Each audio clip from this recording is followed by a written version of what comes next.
Okay, let's have problem 32-11. Again, this is allocation of impairment of a CGU. So as usual, we will compute for the carrying amount of the CGU as follows. Yan, pinagsama-sama lang po natin yung inventory, land, plant and equipment, less the accumulated debt and goodwill. Now, syempre, yung cash, hindi siya kasama kasi that's a financial asset. So, ang ating CGU has a carrying value of 12,000,004, less recoverable amount according to the problem na 8,000,005. So, impairment loss is 3,900,000.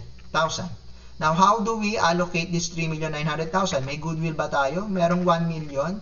So, impairment loss of CGU, kukunin mo na ni goodwill yung 1,000,000. So, yung 2,009,000 will be absorbed by other assets. Sino-sino ang mag-share?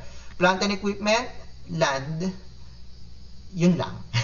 Now, what should we do with the statement? The fair value less cost of disposal for the inventory was greater than the carrying amount.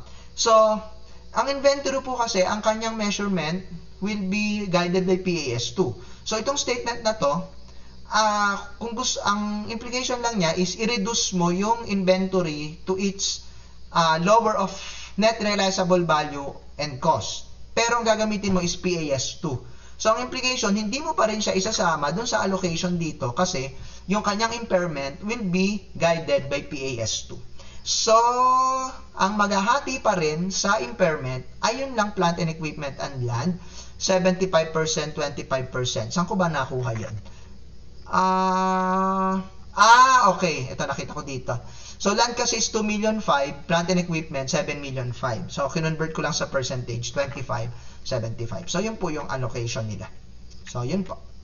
So, inventory is assessed for impairment separately under PAS2. So, hindi pa rin siya mag-absorb ng impairment ng CGU. No? So, that's it for 32-11. Meron pa ba? May journal entry. Sorry naman. Okay. Journal entry, okay. Debit impairment loss, 3,005,000. Goodwill credit, 1,000,000. Credit land, 725,000. And credit accumulated depreciation, plant and equipment, 2,175,000.